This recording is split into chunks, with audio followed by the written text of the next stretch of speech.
Es que Jeff Bezos, Elon Musk, Arnold, Ellison y Warren Buffett, los 5, tienen prácticamente 900.000 millones de dólares juntos. Tendrían que gastarse cada uno de ellos $1 millón cada día y tardarían 476 años, que es una aberración, es obsceno. Y lo peor de todo esto es que lo hemos normalizado. Cuando nosotros vamos a una tienda y compramos una camiseta a 3 euros, o pedimos un producto por internet y nos llegan 12 horas, tenemos que pensar qué hay detrás de eso. Porque detrás de todo eso hay explotación laboral. ¿Cómo conseguimos que lo cool, lo interesante, sea otra forma de ver la vida, otra forma de consumo? ¿Cómo proyectamos una sociedad que no necesita estar constantemente gastando? Porque ese sobregasto constante que hacemos, ese sobreconsumo que hacemos es lo que está llevando el planeta, iba a decir, a la destrucción, ¿no? Este modelo que de alguna forma lo que hace es perpetuar desigualdades, condenar a millones de personas, lo aceptamos, lo hemos naturalizado de una forma que somos capaces de visualizar todas esas distopías tipo Mad Max, tipo Years and Years, tantísimas, en lugar de decir, no, cambiemos el modelo, pero si es que este modelo que nos hemos dado lo podemos cambiar. ¿Qué mundo le queremos dejar a las generaciones que vienen y qué brújula moral necesitamos para guiarnos en las decisiones que tenemos que tomar los próximos años?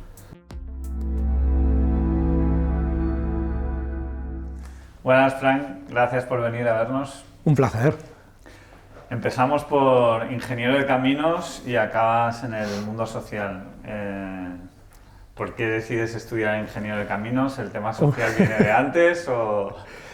El tema social viene de antes. Los que me conocen más saben que siempre he sido inconformista, siempre he sido una persona muy inquieta, bastante vocal, me incendio rápido cuando veo injusticias y eso vino antes, luego vino ingeniería y al final todo converge, ¿no? Yo creo que formo parte de esa masa de gente que no aceptamos una realidad que condena a millones de personas a vivir en situación de pobreza, que oprime, que discrimina, que niega derechos y al final yo creo que lo único que he intentado es reconciliar cosas y hacer que todo converja y ser coherente con lo que creo. ¿Y tu interés crees que viene por tema familiar, genético o en cuanto a lo social me refiero? Pues seguramente es una mezcla de cosas. Es verdad que en casa eso lo hemos vivido mucho. Mi madre es una persona tremendamente generosa, ha hecho voluntariado toda la vida, es una persona, bueno, es una persona con mucha vocación siempre de estar acompañando a la gente y yo creo que eso lo hemos vivido todos los hijos desde pequeñitos. Mi padre era una persona que leía muchísimo y eso también nos lo inculcó de alguna forma. Y yo creo que bueno, uno va creciendo y el entorno siempre marca. ¿Y has acabado siendo director general de Oxfam? Sí. Después de llevar 22 años, me parece, o no sé si más, empezaste casi 30. Voluntario. Casi 30 ya bueno, estás. no, fíjate, yo empecé en todo esto de la cooperación allí por el 96, justo cuando acabó la guerra en los Balcanes. Me fui a los Balcanes y ahí estuve rehabilitando sistemas de agua por gravedad, sistemas de alcantarillado, todo lo que había sido bombardeado por las guerras. De ahí luego estuve en América Latina, trabajando... ¿Esto ya con Oxfam? No, eso previo a Oxfam. Sí. Después estuve en Senegal también un par de años, trabajando temas de cooperación, ingeniería. Estuve en el terremoto de El Salvador y yo creo que en ese momento ya me di cuenta que de esto yo iba a hacer una carrera vital. Y aquí sigo, pues 96, y estamos 2024, 28 años dedicado a esto. A punto de llegar a la treintena. Sí, ya he hecho las bodas de plata, ya no sé qué me queda. Y háblanos de Oxfam, para quien no lo sepa, qué es, qué misión tiene y qué es lo que estáis haciendo así más. Mira, Oxfam somos un movimiento global presente en más de 80 países y que estamos convencidos de que otro mundo es posible. Un mundo más justo, un mundo más humano, un mundo donde todo el mundo tenga la capacidad de prosperar, de tener una vida plena y un mundo donde todo el mundo tenga igualdad también de derechos, ¿no? Y eso tiene mucho que ver con erradicar la pobreza, con la desigualdad, esas desigualdades estructurales. ¿Y cómo lo hacemos? Pues lo hacemos básicamente de 3 formas. Lo hacemos estando en los sitios más arriesgados, más peligrosos, garantizando que asistimos a esas poblaciones que están en situaciones de conflicto, en situaciones de guerra y garantizando esas necesidades más básicas.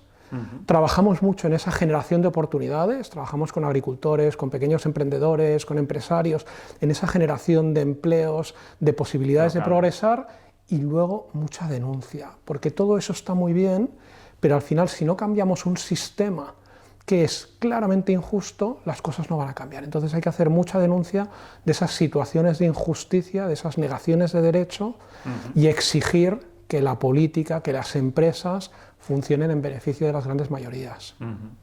¿Y cómo se financia más o menos Oxfam a nivel global? Una gran parte de nuestros fondos viene de donaciones privadas, de gente que nos apoya. Aquí en España tenemos más o menos medio millón de personas que nos apoya con su tiempo, con sus firmas, como socias, con donativos, ¿no? Y eso a nivel global también ocurre, y eso nos da mucha independencia política, nos permite decir las cosas como las queremos decir, cuando las queremos decir, y luego es verdad que eso lo complementamos también con apoyos de instituciones públicas, de gobiernos, gobierno sueco, gobierno holandés, gobiernos como el de la Unión Europea, como el español, y con eso conseguimos hacer muchísimas cosas. Y si no me equivoco, vosotros, Oxfam, tenéis este proyecto de, no sé si es de caminar... También. Que genera, bueno, por lo que he oído, genera bastante dinero. Es un proyecto precioso. Es la Trail Walker. Pero... Es la Trail Walker, que además lo hacemos a nivel global. Sí, es una carrera solidaria. En países ya que la hacemos en muchísimos países y que tiene mucha trayectoria. Llevamos 40 años prácticamente. Este año me parece que celebrábamos el 40 aniversario en Hong Kong, que fue el que lo lanzó por primera vez, y es una carrera muy bonita, genera muchos ingresos, es verdad, ¿no? Porque tiene un mecanismo de donativos, para participar tienes que captar una serie de recursos, pero yo creo que lo más bonito es la energía que se desprende, ¿no? Una vez tú estás ahí, es una carrera que, a diferencia de muchas carreras solidarias, es en equipo, y que tiene la bondad de que el equipo tiene que entrenar durante todo el año, con lo cual ese equipo de 6 personas que va a correr la carrera junto, muchos fines de semana, se va preparando, tal, y tienen que empezar la carrera juntos y acabarla juntos, ¿no? Y se genera un ambiente tremendo, te lo pasas muy bien, hay muy buena energía y nos lo pasamos muy bien. Son 2 días muy intensos, pero nos lo pasamos muy bien. Buenas, hacemos una mini pausa para agradecerte tu apoyo. Para nosotros es muy importante que, si te gusta lo que hacemos, te suscribas a nuestro canal de YouTube para que podamos seguir creando vídeos. Muchas gracias y seguimos con la entrevista. ¿Aquí siempre hacéis en el mismo sitio o vais cambiando de...? La hacemos siempre en el mismo sitio, la hacemos en Girona, y este año la hemos vuelto a abrir en Madrid, y la hacemos en estos 2 sitios. Y luego, una vez tenéis todos estos fondos, ¿cómo se decide a qué aplicarlos, en qué país, en qué...? ¿Cómo se define? Es complicado, ¿no? Porque siempre hay muchas más necesidades que recursos. Si tuviéramos el doble de recursos, haríamos el doble de cosas. ¿Cómo lo hacemos? Mira, yo creo que hay 2 elementos que tenemos siempre mucho en cuenta. El primero es no solaparnos con otras organizaciones. La coordinación entre organizaciones es muy importante, ¿no? ¿Tenéis comunicación? Tenemos mucha comunicación con las grandes, las pequeñas, las medianas. Yo creo que en cualquier país donde trabajamos lo hacemos siempre en coordinación con las organizaciones que están presentes en el territorio. Piensa que nosotros trabajamos ya como Oxfam con más de 3.000 organizaciones nacionales, locales, en los países donde trabajamos. Hacemos muy poca intervención directa y trabajamos muchísimo con organizaciones locales que conocen muy bien los contextos. Eso lo primero, y luego lo segundo, es verdad que importancia e intensidad de recursos no van siempre de la mano. Hacer denuncia es muy importante, pero es menos intensivo en recursos. Toda la parte de respuestas humanitarias es muy intensiva en recursos, porque en muchos casos son lugares muy remotos, muy peligrosos, la logística es muy compleja. Luego, si nos da, hablamos de Gaza y lo que significa la logística, por ejemplo, en Gaza, y entrar camiones en Gaza y los convoys. Entonces son operaciones muy costosas, ¿no? Pero bueno, más recursos tuviéramos, más cosas haríamos, segurísimo.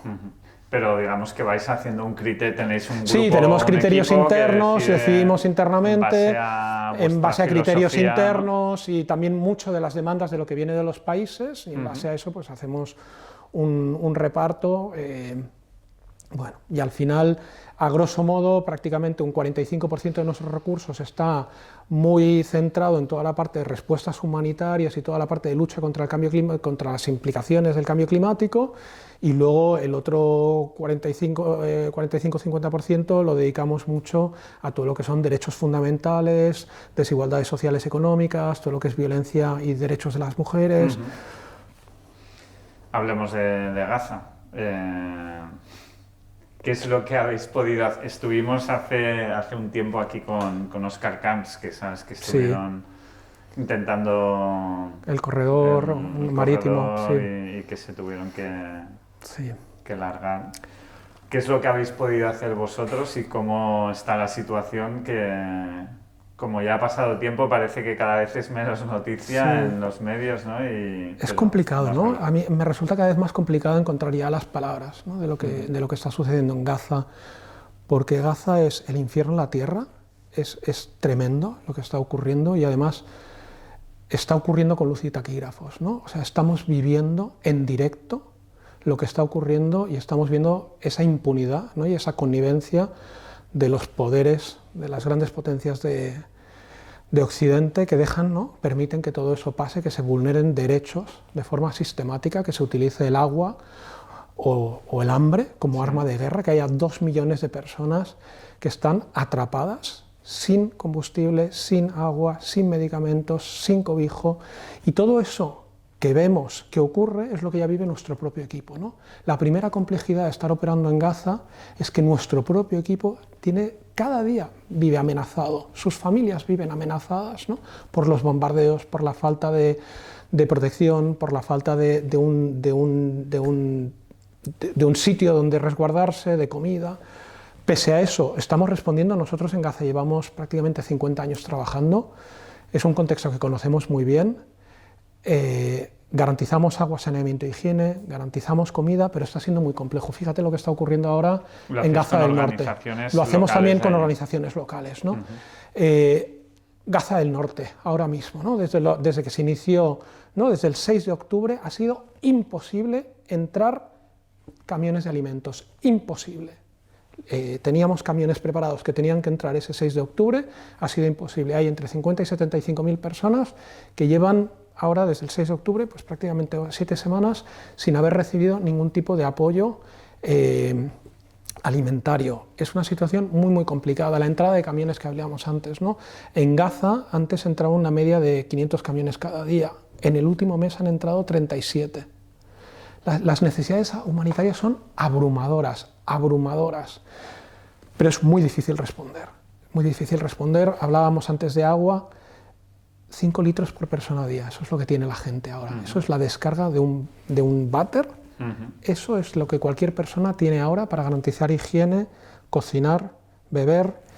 Muy complicado, muy complicado, y desde ahí nosotros respondemos, pero seguimos insistiendo muchísimo en ese alto al fuego, en esa necesidad de la protección para los actores, para los trabajadores humanitarios.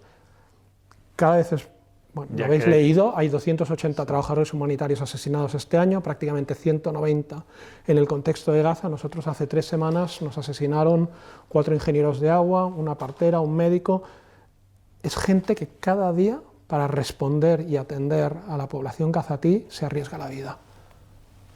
¿Y a qué crees que se debe que no haya un alto al fuego? ¿Están esperando a que se muera la gente ya de hambre y de sed? ¿O qué es lo que tiene que pasar? Porque yo creo que entiendo que es un conflicto de miles de años, pero que no... Yo creo que lo que estamos viendo es que cada día hay como un globo sonda constante, ¿no? De ir estirando el chicle de ese nivel de impunidad, ¿no? De ir vulnerando derechos, el derecho internacional humanitario, el derecho internacional, y viendo que no ocurre nada, que eso se puede hacer con impunidad, ¿no? Que las grandes potencias de Occidente no dicen nada. Sí lo dice Sudáfrica, sí lo dicen Naciones Unidas, sí lo dicen otras, pero no. Tenemos Alemania, tenemos Estados Unidos, tenemos grandes potencias que no están denunciando la situación, y lo que estamos asistiendo, pues en el caso de Gaza del Norte, es una limpieza étnica.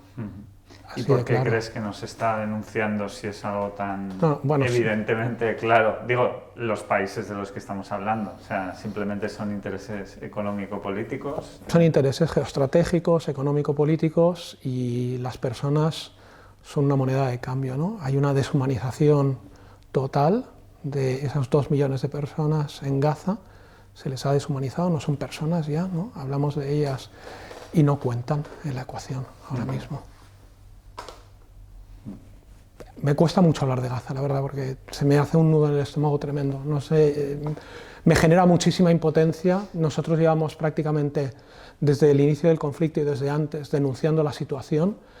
Afortunadamente son miles de personas aquí en España y en todo el mundo que se suman a esa denuncia, que salen a la calle cada semana hablando de lo que ocurre, pero te confieso que es de esas situaciones que uno vive con muchísima acritud, con mucha frustración y con mucha preocupación, porque además sienta unos precedentes muy peligrosos, ¿no?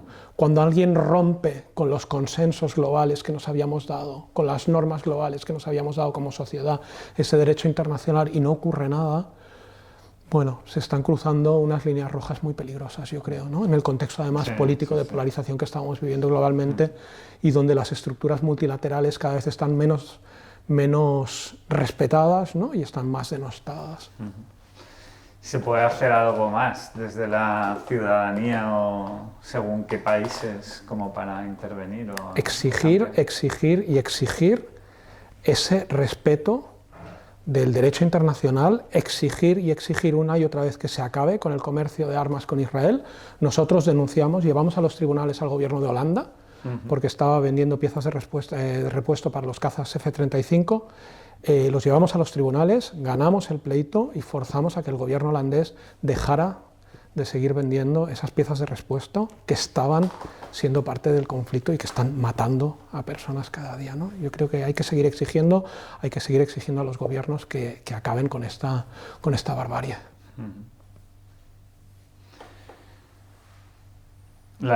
Cambiamos de tema, Sí. hemos empezado por el final casi. La economía global y nacional, cada vez hay más desigualdades. No me lo pones fácil para que demos buenas noticias, pero te dejo que bueno, sigas. No, sigue. No, luego te digo, hablemos hablamos de lo malo y te pregunto qué se puede hacer, ¿no? Hablemos de desigualdades, de economía cada global. Vez hay más desigualdad en el mundo, se está ampliando la desigualdad entre los ricos y los pobres, y la clase media está cada vez desapareciendo más, tanto en España como fuera de España. ¿Qué se puede hacer también para combatir esto? Estamos dando las malas noticias, pero estamos intentando ver qué podemos hacer una persona o un país o una empresa. Pero es verdad, tienes razón de entrada. O sea, vivimos en un mundo profundamente desigual, ¿no? Profundamente desigual.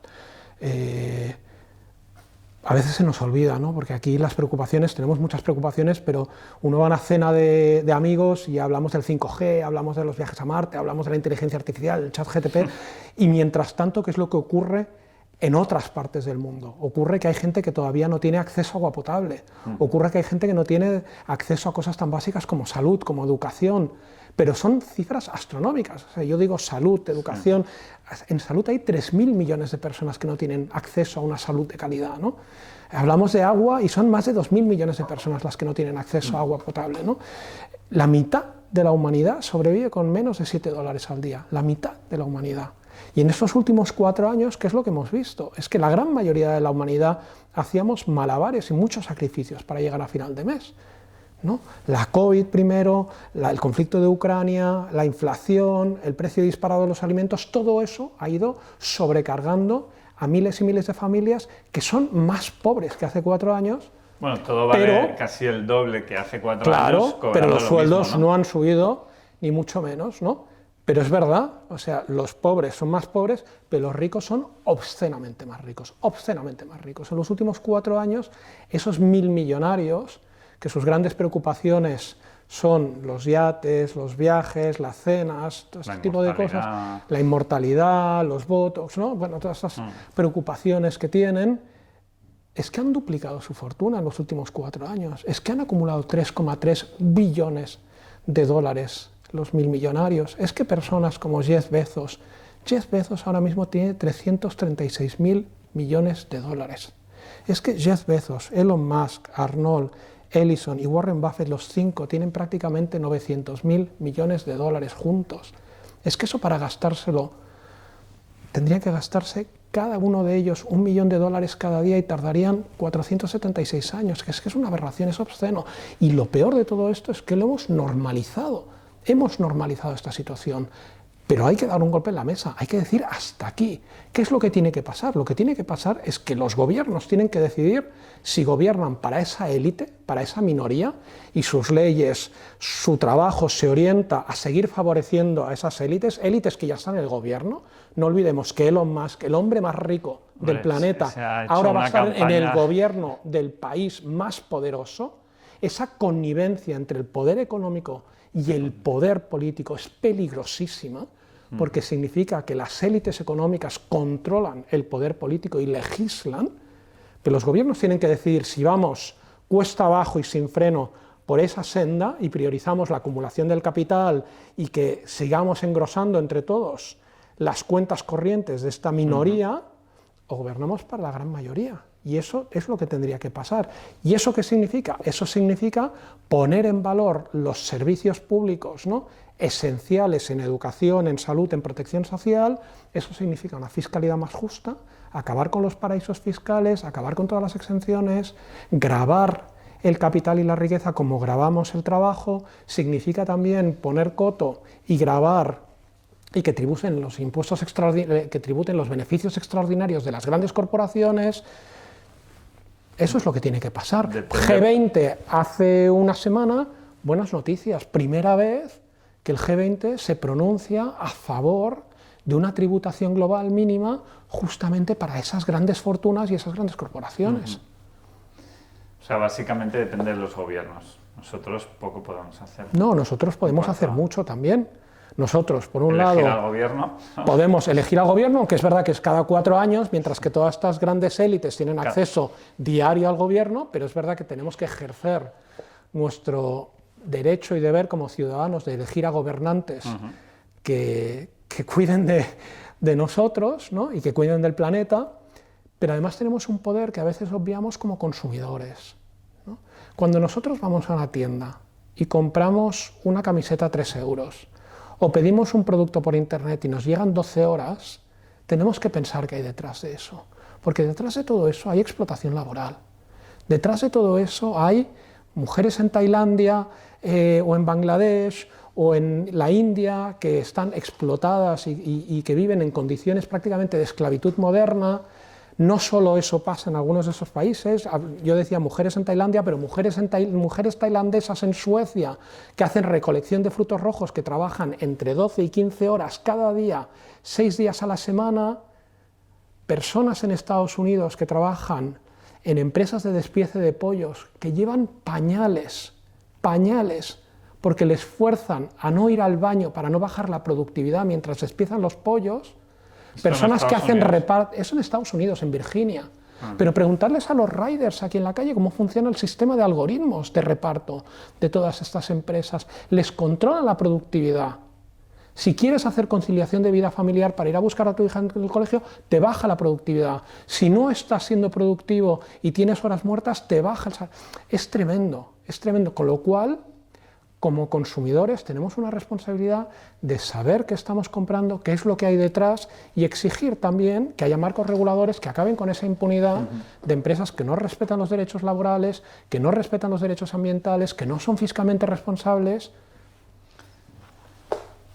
Está bien, ¿eh? Lo que pasa que yo pienso y dices, joder, al ciudadano si tiene que aprender todo esto es muy complejo. O sea, que le exijas a una persona que ya le cuesta llegar a fin de mes, que sepa información de dónde tiene que comprar, ¿no?, y tal, no deberíais de montar, digo, o en colaboración varias ONGs, una aplicación donde realmente deis toda esa información y que sea fácil de uso, para que la gente de a pie diga, como cuando vas, no sé, había una aplicación que yo usé hace años que ibas al supermercado y te decía si la comida que estabas comprando pues era sana, no era sana, ¿no? Sí. Esto aplicado a tengo que comprar a esta empresa textil o no. Fíjate. ¿No podríais hacer algo así? No. Digo, para facilitar la vida. Sí, seguro.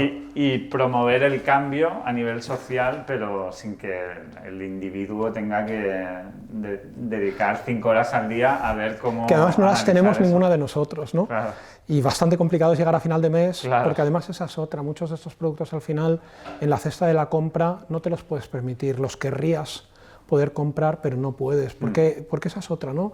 Tú hablabas de los productos más sanos, no es gratuito que, por ejemplo, los niveles de diabetes o de obesidad sean más elevados en las personas de los percentiles más bajos de la sociedad, ¿no? Porque es que es verdad que la comida basura es más barata que la comida sana, ¿no? Pero fíjate lo que yo antes decía antes, o la camiseta de 3 euros o la, con una de 20, ¿no? Entonces, claro, igual dices, bueno, yo no me Pero puedo fíjate comprarlo. que yo antes hacía el matiz y decía el poder que tenemos las personas, porque yo creo que lo que tenemos es un poder, pero la responsabilidad no es individual, la responsabilidad es colectiva. Por eso yo insisto mucho siempre en exigir a los gobiernos, porque no debería depender de nosotros tener esa angustia de yo voy al supermercado y tengo que hacer yo los deberes para saber si la empresa que está en el lineal del supermercado es responsable. No debería ser así. Lo que debería ocurrir es que una empresa que no es responsable social, medioambientalmente, no esté en los lineales. Eso es lo que debería pasar. Lo que no puede ocurrir es que yo me levante a las 6 de la mañana y ya tenga la angustia desde las 6 de la mañana sobre lo que compro, sobre si vivo en un sitio donde el transporte público no funciona, tengo que agarrar el coche, me siento culpable porque contamino. Pero para que no estén los lineales, entiendo que eso lo tiene que decidir el gobierno, ¿no?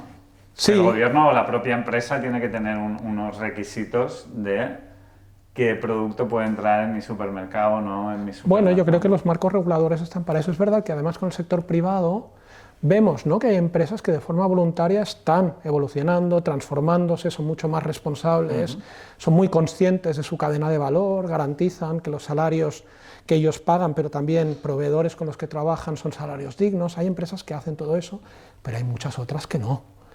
Y entonces yo no sé si nos podemos permitir esperar a que de forma voluntaria las empresas vayan transitando, o lo que necesitamos es subir los estándares y decir, no señores, cambiemos las reglas de juego. Cambiemos las reglas de juego porque además es que ni siquiera esos beneficios que hacen esas empresas, que inflan sus márgenes, que pagan poco, pero poco quiere decir, nosotros hicimos un estudio y en muchos de los casos, ¿no?, estudiamos la cadena de valor del vino en Sudáfrica, del café en Brasil, de todo el sistema de marisco en el sudeste asiático, etc.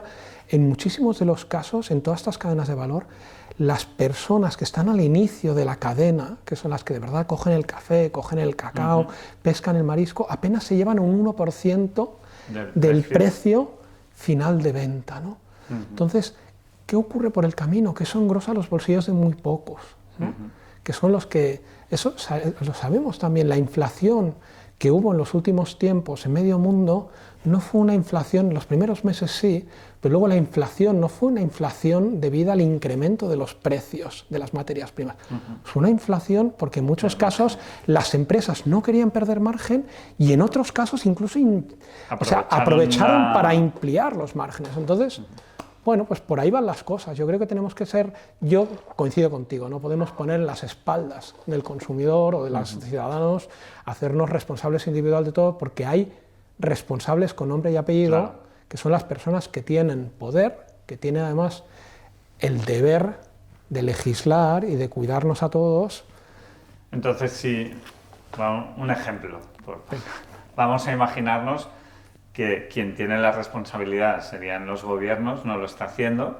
Las empresas privadas, como tú dices, pues hay algunas que poco a poco lo están haciendo, ya sea porque se están viendo obligadas o porque poco a poco van cogiendo conciencia, pero no llevan el ritmo necesario para evitar estas desigualdades y el ciudadano de a pie no lo puede hacer.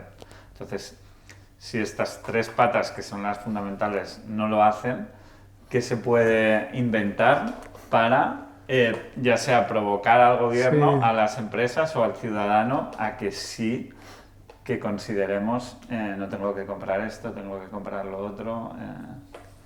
Bueno, está todo el espacio de la sociedad civil. Aquí yo creo que audiovisual, tú tienes una idea de lo que hay que hacer, qué podemos hacer para visibilizar eso, ya sea con una aplicación, con una...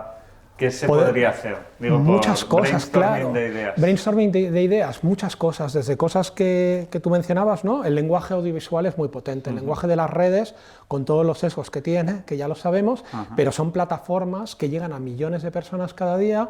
Yo creo que ahí lo que tenemos que encontrar es el lenguaje, un lenguaje sencillo, claro, cómo explicarlo, ¿no? Cómo lo explicamos en muy pocos minutos, cómo lo explicamos además con un lenguaje en positivo. Es verdad que yo he sido muy crítico, ¿no? Y he sido como muy, no quiero ser agorero, pero es verdad que he puesto encima de mesa las cosas que no funcionan, pero yo creo que lo podemos explicar incluso en positivo, porque es que somos rehenes de cosas que ni siquiera son de verdad beneficios. Tener 200 camisetas en tu armario ni te hace más guapo, ni te hace más interesante, o sea que no hace falta, no hace falta, o sea que hay cosas que creo que las tenemos que proyectar de otra forma. O sea, ¿cómo conseguimos que lo cool, lo interesante, sea otra forma de ver la vida, otra forma de consumo? ¿Cómo proyectamos una sociedad que no necesita estar constantemente gastando, porque ese sobregasto constante que hacemos, ese sobreconsumo que hacemos es lo que está llevando el planeta a la destrucción, ¿no? Porque es verdad, o sea, cada vez estamos gastando mucha más materia prima de la que el planeta tiene capacidad de regenerar, no hace falta. Entonces, lenguaje audiovisual, redes, conectar con la gente que tiene ganas de cambiar. Hay muchísima gente joven, muchísima parte de la sociedad también que tiene ganas de ver ese cambio. Entonces, démosle el altavoz también a esa gente que quiere ver el cambio. Que esto ya son como dos temas. Uno estamos en, vale, qué hay que consumir y qué no, y otro es, tenemos que inculcar un cambio de mentalidad entre nosotros, ¿no? Yo me incluyo de, no hace falta todo lo que estamos haciendo, puedo vivir con menos y hay que cambiar la dinámica porque si no el planeta se va a la mierda. El planeta no lo aguanta. Entonces, eso es un segundo tema que como también, ¿qué se puede hacer para que el ciudadano entienda o cambie su forma de entender el mundo para consumir menos? Ya no lo digo por un tema de lo que hablábamos antes, de lo primero que es voy a evitar que haya unas empresas que creen esta desigualdad y tal, sino ya a nivel individual de decir, no, es que no tiene sentido, porque ya nos estamos cargando el planeta, ya no es que haya desigualdad económica, ahora estamos hablando de nos estamos cargando el planeta y podemos hacer algo cada uno. Educación, ¿no? Empieza por plantearnos distinto también todo ese recorrido, todo ese momento, cuando los chavales son pequeñitos, ¿no? Cómo abordamos la educación de forma muy distinta, ¿no? Tiene mucho que ver con educación en valores, con inculcar otro tipo de valores, otro tipo de miradas, otro tipo de expectativas también de lo que significa vivir en sociedad. Y volvemos al gobierno, porque sí, al final el gobierno dicta la educación en las escuelas públicas. Bueno, el ¿no? gobierno, pero en general, yo creo que lo que necesitamos es un golpe de timón del modelo social y económico del cual nos hemos dotado, que además, fíjate qué tremendo, el modelo social y económico, que ya no sé ni si llamarle capitalismo, turbocapitalismo, ya no sé qué es, un turbocapitalismo en cualquier caso, ¿no? Porque es una cosa aceleradísima, pero es una cosa que tampoco tiene tantísimo tiempo de vigencia, en realidad. El capitalismo más agresivo tiene apenas 50 años de vigencia.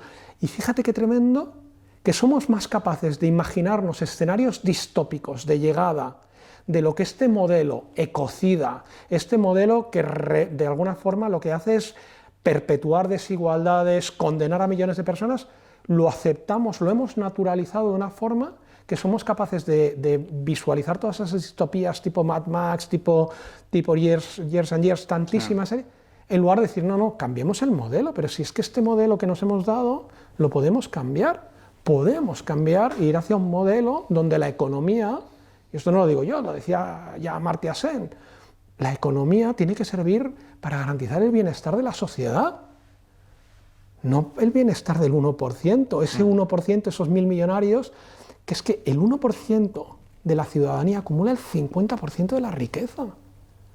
Es que no puede ser así, es que no puede ser que 10 personas acumulen más riqueza que prácticamente 3.100 millones de personas. Es que eso es obsceno, es que eso no hay que aceptarlo, ¿no? Sí, pero está ahí el gobierno que es quien está dejando que esto pase, ¿no? Bueno, porque hay mucha connivencia también, porque insisto, es que esos poderes económicos tienen mucha capacidad de incidir sobre los poderes políticos. Es que ahora en Bakú, en la COP29, había más delegados de las industrias petroleras, del gas y del carbón, que delegados de todos los países que ya están viviendo en primera persona el impacto del cambio climático. Te lo dice todo eso ya. Pues volvemos a lo mismo, ¿no? O sea, el cambio climático, podemos hacer nosotros cosas de llevar una vida diferente, consumir menos y demás, pero al final el 50% del desorden climático que se está montando lo genera, pues seguramente, no sé si el 10% de los países o menos. Sí, tal cual. Tal cual es así, y de hecho la cifra todavía es más bestia, ¿no? Porque si tú entiendes que el impacto de la crisis climática tiene que ver con la acumulación histórica de CO2 en la atmósfera, el 92% de esa acumulación de CO2 en la atmósfera, esas emisiones históricas, el 92% es responsabilidad de los países más ricos. Nosotros, nuestra matriz energética, nuestro modelo de consumo, nuestro modelo de producción, es el que ha generado la crisis climática. Y sin embargo, quien está viviendo en primera persona es el otro lado. Son esos países empobrecidos, son esos países, ¿no? Ahora mismo el Sahel, ¿no? El Cuerno de África, África Austral, el Pacífico, están ya viviendo directamente las consecuencias del cambio climático y no han generado el problema. Fíjate, yo digo Pacífico, que estuve ahí hace un par de años. El Pacífico es responsable del 0,01% de las emisiones de CO2 en la atmósfera y sin embargo ya les llamamos refugiados climáticos. Ya están pensando dónde van a vivir en menos de 2 décadas, porque todas las modelizaciones les dicen que dentro de 2 décadas sus islas no van a existir y no han generado el problema. Si es que no lo han generado. Y África lo mismo. África lo mismo. En el Sahel, en el Cuerno de África, en África Austral ahora mismo hay 3 focos ahora mismo de inseguridad alimentaria, sequías las peores de los últimos 50 años, millones y millones de personas que no saben qué comerán mañana, muerte de ganado, pérdida de cosechas, niveles de desnutrición de los chavales alarmantes. Todo el continente africano, que son 54 países, 4% de las emisiones de CO2 en la atmósfera. Un granjero ugandés, en toda su vida, genera las mismas emisiones que nosotros en un año. Y nosotros en un año generamos las mismas emisiones que genera Jeff Bezos cuando agarra un avión de estos privados que tiene y se va 3 horas a comer a otro sitio. Es muy desigual. El tema de la crisis climática es tremendamente desigual y me gustaría pensar que además entendemos que no es un problema de futuro, es que no estamos preparados para el clima que es que ya está aquí. Ya está aquí, no es un tema de futuro, es un tema de presente, lo hemos visto con La Habana. Pero sigue sin hacer efecto a nivel de los gobiernos, ¿no? Bueno, yo creo que están influenciados por, claro, porque por los científicos, grandes poderes económicos. Los científicos lo han dicho alto y claro. Mil veces no. Llevamos 100.000 informes, tenemos una horda de científicos, 100, 150.000 científicos que dicen de forma consistente cuál es el problema, cuál debería ser la solución, y ahí vamos, llevamos ya... Ha habido documentales, películas... Este año volveremos a bater récord de temperaturas, ya el año pasado ya rompimos, ¿no?, ese umbral de los 1,5 grados, este año ya estamos en 1,62 me parece, o sea que ya está aquí, pero sí, nos falta, yo creo que nos falta mucha... Vivimos en un momento de diletancia política, ¿no?, de retardismo, de donde todo es patada para adelante y esto para el 2035, el 2045, y lo que necesitamos es lo contrario, lo que necesitamos son decisiones políticas para el aquí y el ahora. El problema es que esas no te hacen ganar las elecciones, ¿no? Sí. O aparentemente ahora no, y por eso no las aplican, sino supongo que Sí, veremos a ver dentro de 10 años a ver qué elecciones son las que habrá que ganar, ¿no? Yo creo que ahí es verdad que es todo muy complejo y lo podemos hacer tan complejo como queramos, pero al final yo creo que las dos preguntas son muy sencillas. ¿Qué mundo le queremos dejar a las generaciones que vienen y qué brújula moral necesitamos para guiarnos en las decisiones que tenemos que tomar en los próximos años? Y esas son las dos consignas que tendrían que marcar cualquier decisión política, que tendrían que marcar nuestro día a día, ¿no?, el plantearnos... El problema es que... Es que además vivimos de préstamo, la generación de hoy vivimos de préstamo de la generación futura que nos ha prestado el presente, entonces Pensemos qué mundo les queremos dejar. Pero quien está controlando el mundo, los 5 que controlan el mundo ahora, no están en esta visión, ¿no? No, pero luego pasan cosas muy bonitas. Fíjate, nosotros estamos trabajando mucho en toda la parte de justicia climática, trabajamos mucho toda esta parte de adaptación, de mitigación, de estar también en los contextos donde ese impacto ya es un impacto devastador, ¿no? Todas estas situaciones de que ya son crisis humanitarias generadas directamente por el cambio climático, pero otra de las cosas que hacemos es trabajar con todos los miles y miles y miles de activistas climáticos repartidos por el mundo. Y eso es maravilloso, maravilloso. O sea, trabajamos con activistas climáticos de América Latina, de África, de Filipinas, y hay una energía y una convicción también de muchas de estas gente joven, con una determinación, una convicción, con un desparpajo también y muy desacomplejados del nivel de exigencias, ¿no? Y nosotros al margen de estar con ellos, de formarlos, de trabajar con ellos y de garantizar que su voz es la que también informa nuestras propuestas políticas y nuestras exigencias, una de las cosas que estamos haciendo es garantizando que todas esas voces directamente se escuchan en cumbres como la de Davos, como la de la COP, ¿no? Nosotros muchas veces como Oxfam nos dan espacios para estar en los espacios de toma de decisión y una de las cosas que solemos hacer es ceder nuestros espacios para que esas voces estén ahí dentro, pudiendo hablar a calzón quitado, exigiendo directamente, sin intermediarios, ¿no? Y eso te da una energía que no te imaginas. Pues eso hay que audiovisualizarlo, ¿no? Total, mira, cuando quieras. Bueno, me tienes que decir cuando vaya a haber algo fuerte y pero ahí que vamos. Es muy impactante además, porque es gente muy joven, pero que tiene las ideas muy claras, que es muy articulado además en esa capacidad de análisis, ¿no? Yo cuando a veces hablan también de las generaciones de cristal, las generaciones... Yo digo, pero no es verdad. En todas las generaciones ha habido de todo. Pero ahora hay una gente joven con muchísima convicción, con mucho compromiso político, con una lectura muy clara y muy nítida de la realidad y con mucha convicción también de querer cambiar el mundo. ¿Cómo puede ayudar ahora algo bueno y malo a la vez la tecnología en evitar cambio climático, mejorar la sostenibilidad? ¿Lo aplicáis vosotros de alguna manera en vuestra ONG o se está aplicando a nivel social? La tecnología, sí. Bueno, el audiovisual al final es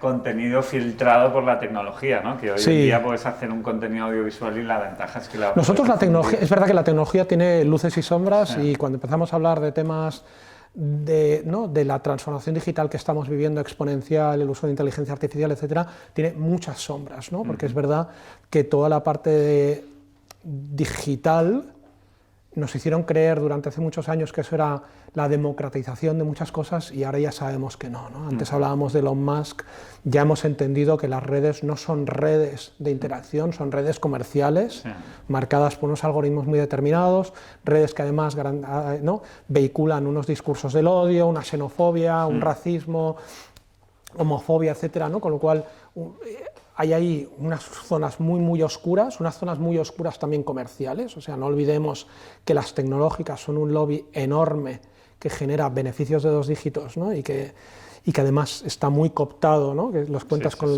los dedos de las manos, realmente es un oligopolio, quiere decir que es prácticamente un monopolio eso. ¿no? 3/4 partes de los anuncios van vía cualquiera de estas plataformas, ¿no?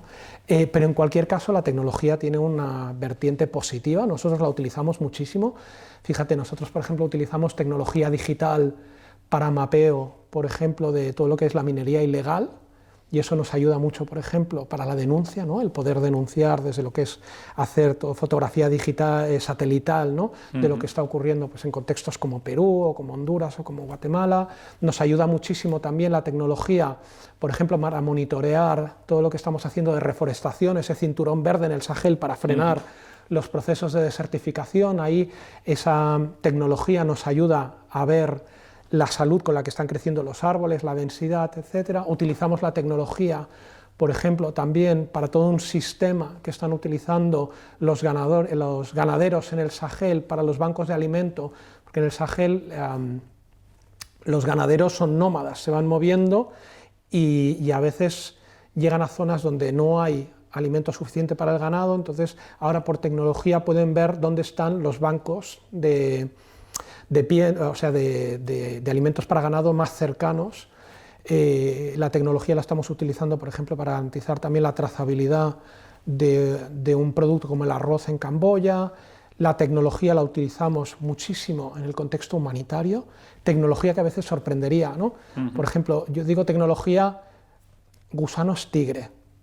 ¿Qué es eso? ¿Qué es eso?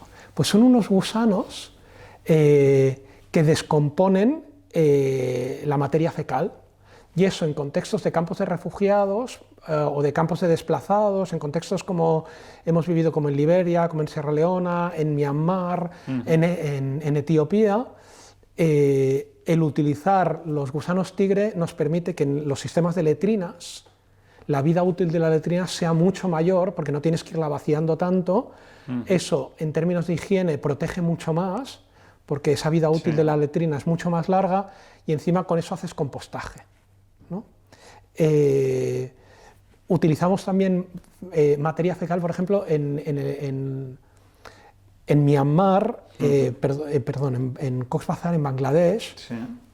Trabajamos con los refugiados Rohingya que tuvieron que huir de la violencia en Myanmar, llegaron a Cox's Bazar en el 2017, están instalados en lo que es el campo de refugiados más grande del mundo, que es 1 millón de personas, y ahí nosotros hicimos todo un sistema de saneamiento. Es que imaginaos 1 millón de personas, es que eso es una ciudad, es una ciudad grande como Pontevedra, eso. Había muchísimo riesgo de contagio de enfermedades, diarrea, sarna, enfermedades respiratorias, oculares. Montamos todo un sistema de saneamiento y estamos viendo cómo utilizamos ahora todos los residuos fecales del tratamiento de las aguas residuales para hacer combustible que sirva pues, para quemar, para calefacción, para cocinar, etc. O sea que innovaciones muchas, ¿no? Innovaciones también en temas de agua, que para nosotros es muy importante. Fíjate, una región como Coromeida, en el oeste de Yemen, es una región muy árida, es una región donde escasea muchísimo el agua y donde la mayoría de la gente tiene que o bien ir a buscar agua al mar, ducharse, lavarse con agua salada, o hacen pozos que suelen ser muy profundos, muy profundos, y que en muchos casos además siguen encontrando agua salada porque se contaminan los acuíferos. Ahí lo que hemos montado son sistemas de desalinización de bajo coste por energía solar, y eso ha hecho que muchísimas personas que no tenían acceso a agua potable, agua dulce, ahora tengan acceso a agua potable. Y si me das media hora más te cuento más innovaciones. Pero es verdad que la tecnología tiene un poder transformador, y es un poder transformador como muy tangible, ¿no? Muy tangible en todos estos contextos. Porque entiendo que si estáis haciendo todo esto vosotros, claro, si lo hacemos todas las además, ONGs que hay en el mundo, claro, y no lo hacemos solas, para... No lo hacemos solas, porque muchas de estas innovaciones las hacemos con el mundo académico, con el mundo empresarial, con gente tan potente como el MIT, o sea que son ya sinergias donde hay mucha gente que interviene, muchas cabezas pensantes, mucha neurona y mucha energía, mucha pasión también, mucha convicción. ¿Y hay algún tipo de asociación que una a todas las ONGs y que podáis presionar en cosas de las que hablábamos hace un momento, ¿no? De presionar a nivel político, económico, para evitar desigualdades, para evitar el cambio climático? ¿No se puede hacer ahí fuerza? Sí, pero ya lo hacemos, fíjate, ya lo hacemos. Que sois muchas y que al final, si sumas todos los recursos de todas las ONGs que hay en España, Estados Unidos, Inglaterra, pero trabajamos mucho dinero. Pero trabajamos, bueno, sí, dinero también. Hay mucho dinero, hay mucha pasión, hay mucha motivación, hay mucha energía, hay mucho talento también. Y trabajamos mucho juntas. Hablábamos antes de situaciones humanitarias. El sistema humanitario ya trabaja por clústeres, clústeres sectoriales, donde los que trabajamos en agua saneamiento trabajamos de forma muy coordinada, intercambiamos también, tenemos clústeres de innovación, hacemos intercambio. No funcionamos como el sector privado, donde hay todo ese sistema de patentes, yo además me lucro con las patentes, no comparto conocimiento porque con eso me posiciono distinto. Nosotros funcionamos al revés, compartimos, democratizamos, todo lo que sabemos lo publicamos, muchas veces trabajamos en iniciativas compartidas. Cuando hacemos incidencia política también la hacemos de forma coordinada. Ahora mismo con el tema de Gaza, todas las organizaciones españolas hemos ido a una haciendo peticiones conjuntas. Cuando hicimos, por ejemplo, fíjate, la iniciativa legislativa popular para pedir la regularización extraordinaria de 500.000 personas que ahora mismo en España están en situación administrativa irregular, que son vecinos y vecinas nuestras, que trabajan, que van con nuestros hijos y nuestros sobrinos al colegio, pero que como no tienen papeles, no tienen un contrato laboral, no pueden buscarse tener un contrato de alquiler, no pueden salir del país para viajar. Esa iniciativa legislativa popular la sostenimos más de 800 organizaciones de la sociedad civil que de forma conjunta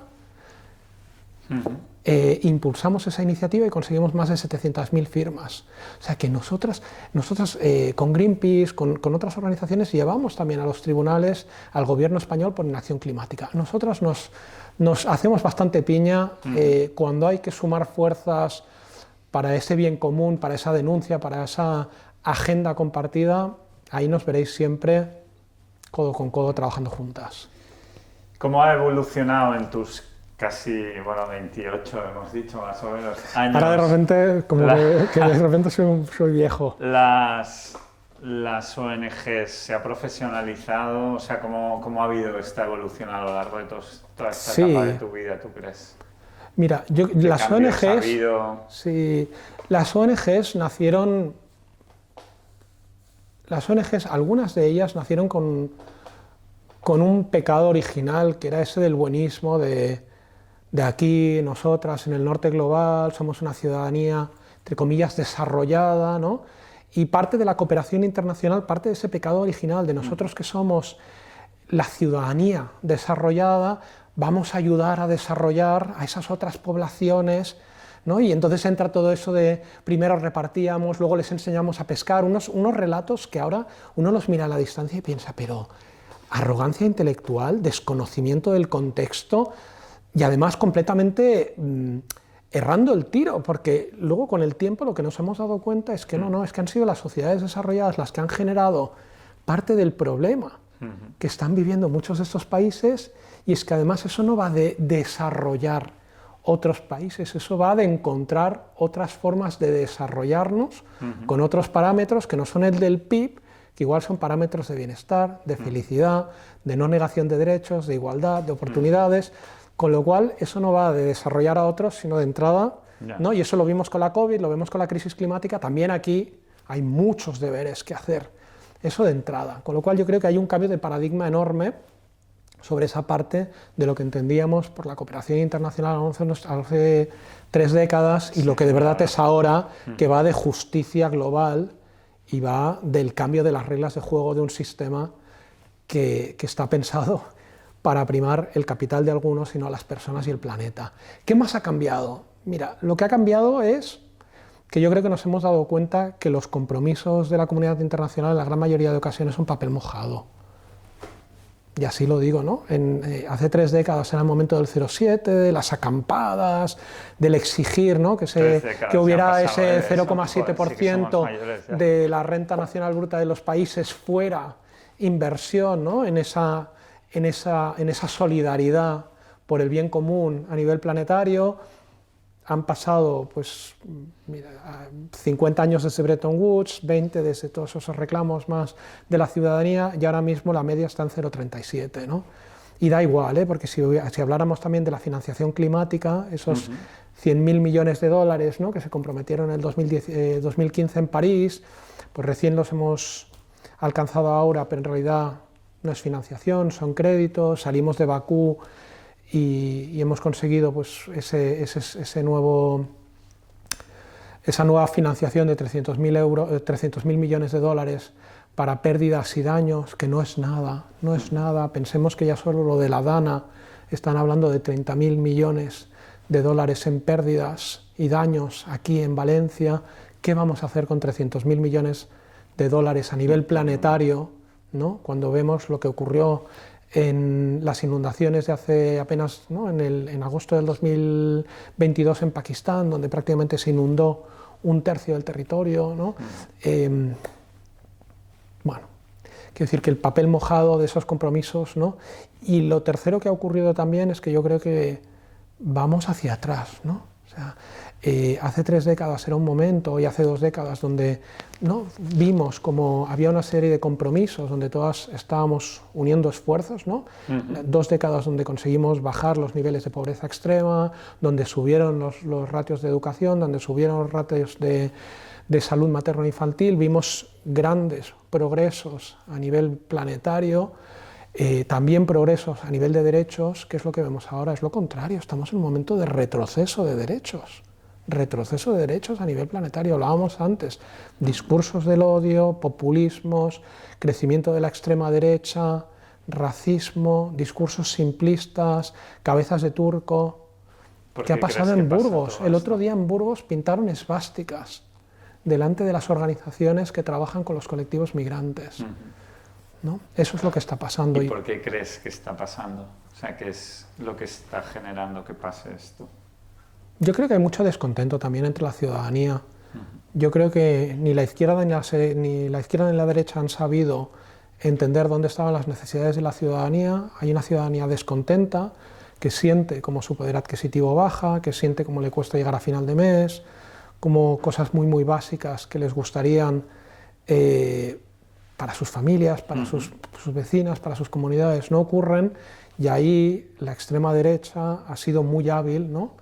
En esos relatos muy simplistas, en esas soluciones supuestamente muy sencillas, pero que en realidad todas sabemos que no va por ahí, y sobre todo en buscar culpables muy visibles, ¿no? Y eso en un momento de una cierta desesperanza y de un cansancio y de un hastío y de una frustración, bueno, pues es muy fácil agarrarse ahí, ¿no?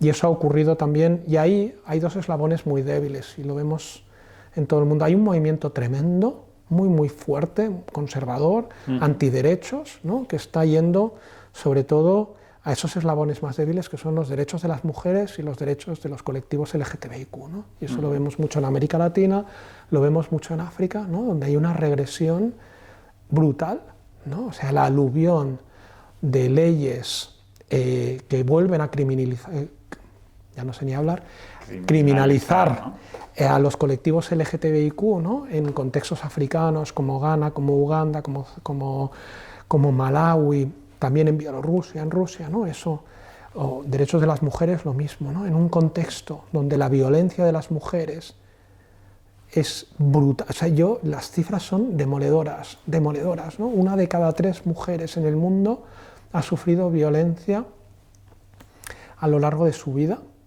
y aún así, ¿no? Seguimos negando la mayor. Estuve en Guatemala, me parece que te lo decía antes fuera de cámara, ¿no? Estuve en Guatemala hace 3 meses, Guatemala es uno de los países donde nosotros trabajamos en temas de violencia. En Guatemala, 1 de cada 2 mujeres reconoce haber sufrido violencia a lo largo de su vida. Hay 2.000 desaparecidas. En el último año hubo 200 feminicidios. Hay más de 2.300 embarazos de niñas menores de 14 años, ¿no? Contra esa lacra hay que luchar. Contra esa lacra hay que luchar. Y lo más tremendo de todo eso, fíjate, porque al final todo lo volvemos a conectar también con esa necesidad de dotarnos también de marcos legales, ¿no? Claro, 1.000 millones de mujeres viven en contextos de violencia en países donde ni siquiera están protegidas legalmente, donde la violencia contra las mujeres no está, no hay ningún marco legal que las proteja y que las permita denunciar esa situación e incluso llevarla a los tribunales. Luego tendríamos que hablar de cómo formamos a los tribunales, cómo formamos a la policía, cómo tienes esa capacidad y esa seguridad para denunciar, porque sabemos que siempre es la punta del iceberg, ¿no? Que las mujeres no llegan nunca a denunciar esas situaciones, ¿no? Pero bueno, temas de desigualdad de las mujeres nos da para mucho, ¿eh? ¿Cómo se parte? O sea, ¿cómo puedes involucrarte?